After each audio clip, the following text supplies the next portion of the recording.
Il était une fois un roi, régnant sans limite. Son domaine s'étendait sur tous les océans du monde. Impitoyable, tueur, géant et terrifiant, ce fut le règne du sang, de la peur et de la mort. Il répondait au nom de Autodus Megazellachus, mais on le connaît mieux sous le nom de Mégalodon.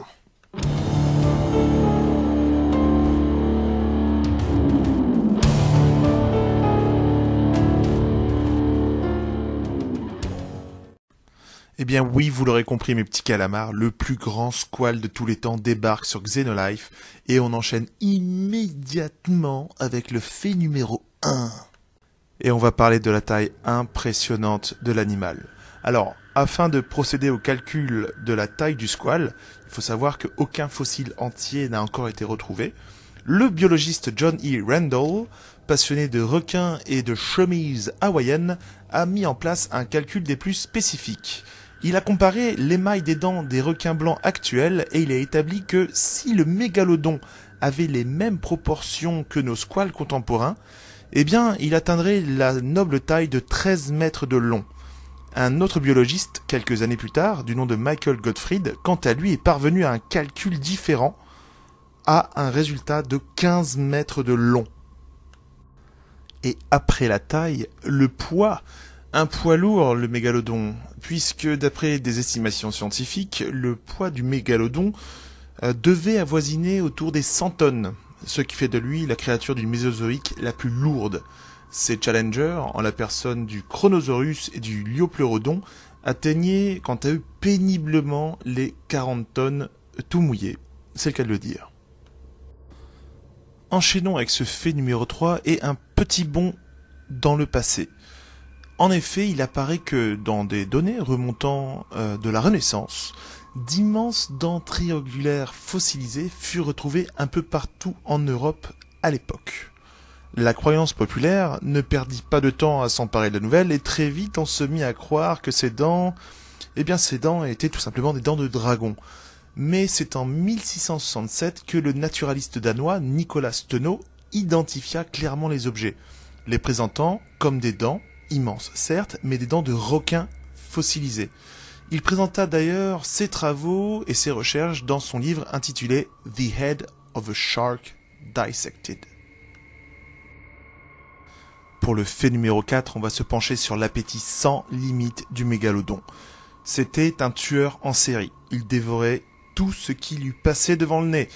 Des baleines, des dauphins, des reptiles marins, des tortues et parfois même ses congénères. En effet, il était un poil cannibale le bougre. On a découvert sur certains fossiles de mégalodons des morsures qui correspondent effectivement à des morsures de mégalodon.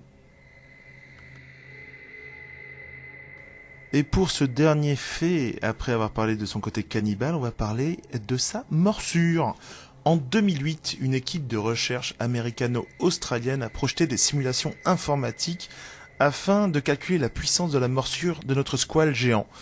Et ce dernier affichait un score impressionnant. Là où le requin blanc affichait un résultat de 1,8 tonnes de force par centimètre carré, le mégalodon, lui, il était entre 10,8 et 12,2. Littéralement assez pour broyer une voiture. Et c'est sans préciser qu'il surclassait largement le tyrannosaure. Et avant de conclure cette vidéo, une dernière petite chose. Tout d'abord, des recommandations.